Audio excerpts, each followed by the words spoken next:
Cultivate curiosity. Set up a quality question club for your classroom. I am Todd Mills. After teaching for 20 years, I decided to expand my learning by earning a master's in innovative learning through Touro University.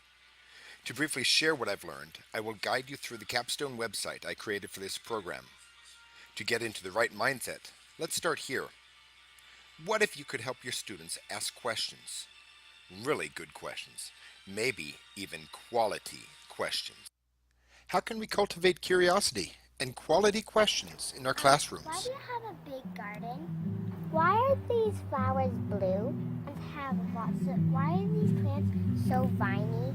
Why do some flowers have seeds? Why do children ask why? Why do they stop? How can we educators cultivate curiosity in the classroom? How can we encourage students to ask better questions? How, then, can we create an environment that embraces and rewards the questioner? The desert in the summer looks like a dead land, yet, when the rain returns, there's an explosion of color. We can take a field of grass, yet with the right cultivation and environmental changes, we can help it feed a community.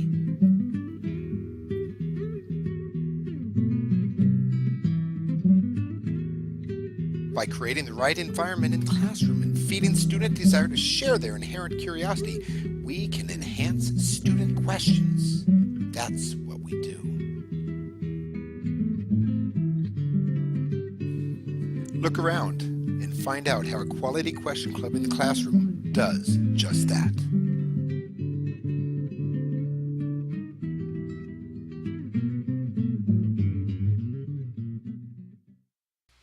Why quality questions?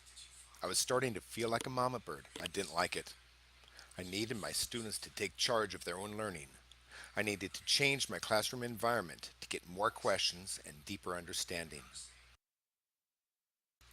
I used a why-how ladder to determine why I needed to complete my action research.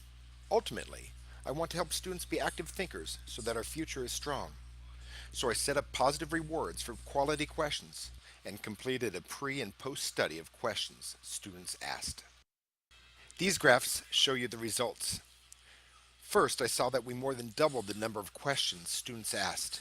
More importantly, the number of quality questions increased by over 1,000%, and the students thinking about questions changed. One student said, I think that thinking about answers instead of questions makes your questions shorter. Thinking about the question you want to ask instead will make you think, oh wait, I think I can go more in depth by. Moving toward the capstone project, I knew this was more than PBL and STEM. It was a way of incentivizing questions and finding a way to help teachers change their environment. Of course, I assume that teachers, students, and the community want positive changes in education. How can you do this? I've included the how part of my why how ladder here. Creating a rubric of what quality questions are for your classroom is key to teaching your students' expectations so that they can rise up to them. Make it fit your classroom. Trying to make this project comprehensive, I've included requests for donation examples and ideas to keep track of student questions and incentives. Finally, I've included examples of Google Forms to get student reflections on the program and their own learning. From these forms, I've learned that tea is a great incentive for two-thirds of my students, and in the future, fidget spinners, music, and comfy chairs may do the trick. As I look to the future while examining this journey, I am reminded of my why. I no longer want to help my students seek knowledge.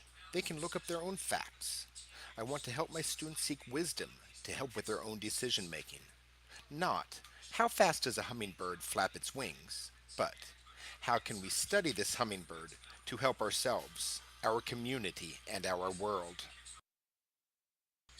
Moving forward and thinking of future action research, I want to know, is there a statistical difference in numbers of questions asked based on gender or ethnicity?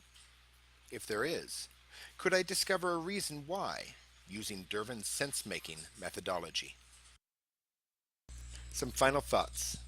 Recently, my wife asked, how do you know how to do that? My answer was quite simple. I learned it through this program.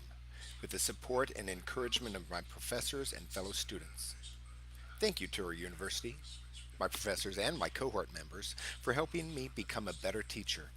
And thank you, Napa Learns, for your generosity to our Napa community and me in particular so that I can learn new tools to help our students be successful in school and life. Now, I am ready to teach.